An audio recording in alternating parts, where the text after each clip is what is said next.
ದಾಸ ದರ್ಶನ್ ಫೆಬ್ರವರಿ 16ರಂದು ತಮ್ಮ ಹುಟ್ಟುಹಬ್ಬವನ್ನ ಆಚರಿಸಿಕೊಳ್ತಿದ್ದಾರೆ. ಈಗಾಗಲೇ ಅಭಿಮಾನಿಗಳಿಗೆ ದರ್ಶನ್ ಸಂದೇಶವೊಂದನ್ನು ರವಾನಿಸಿದ್ದು, ಯಾರು ಕೇಕ್ ಮತ್ತು ಬ್ಯಾನರ್ ಕಟ್ಟದಂತೆ ಹೇಳಿದ್ದಾರೆ. ಜೊತೆಗೆ ಹುಟ್ಟುಹಬ್ಬವನ್ನ ಅರ್ಥಪೂರ್ಣವಾಗಿ ಆಚರಿಸಲು ಈ ವರ್ಷವೂ ಅದೇ ಹಣದಲ್ಲಿ ಅಕ್ಕಿ, ಬೇಳೆ, ಸಕ್ಕರೆ, ಇತರೆ ದವಸ ಧಾನ್ಯಗಳನ್ನ ದಾನ ನೀಡಿ ಅದನ್ನ ಒಗ್ಗೂಡಿಸಿ ಅವಶ್ಯಕತೆ ಇರುವ ಅನಾಥಾಶ್ರಮಗಳಿಗೆ ತಲುಪಿಸುವ ಜವಾಬ್ದಾರಿ ನನ್ನದು.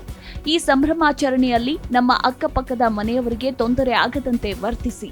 ಪಟಾಕಿ ಹೊಡೆಯೋದು, ಕಾಂಪೌಂಡ್ ಹತ್ತುವುದು, ಹೂಕುಂಡಗಳನ್ನ ಬೀಳಿಸುವುದು, ಅವರ ಸ್ವತ್ತುಗಳಿಗೆ ಹಾನಿ ಮಾಡುವಂತಹ ವರ್ತನೆಗಳು ಬೇಡ. ನನ್ನ ಮೇಲೆ ಇಷ್ಟೆಲ್ಲ ಪ್ರೀತಿ ಅಭಿಮಾನ ಇಟ್ಟಿರುವ ನೀವು ನನ್ನ ಕೋರಿಕೆಯನ್ನ ನಡೆಸಿಕೊಡ್ತೀರಿ ಎಂದು ನಂಬಿದ್ದೇನೆ ಹಾಗೂ ಸಂಘದ ಕಾರ್ಯಕರ್ತರು ಪೊಲೀಸರಿಗೆ ಸಹಕರಿಸಬೇಕೆಂದು ದರ್ಶನ್ ಮನವಿ ಮಾಡಿಕೊಂಡಿದ್ದಾರೆ. ಈ ನಡುವೆ ಅಭಿಮಾನಿಗಳಿಗೆ ಮತ್ತೊಂದು ಗುಡ್ ನ್ಯೂಸ್ ಸಿಕ್ಕಿದ್ದು, ಡೆವಿಲ್ ಸಿನಿಮಾದ ಫಸ್ಟ್ ಲುಕ್ ರಿಲೀಸ್ ಮಾಡುವ ಸಾಧ್ಯತೆ ಇದೆಯಂತೆ.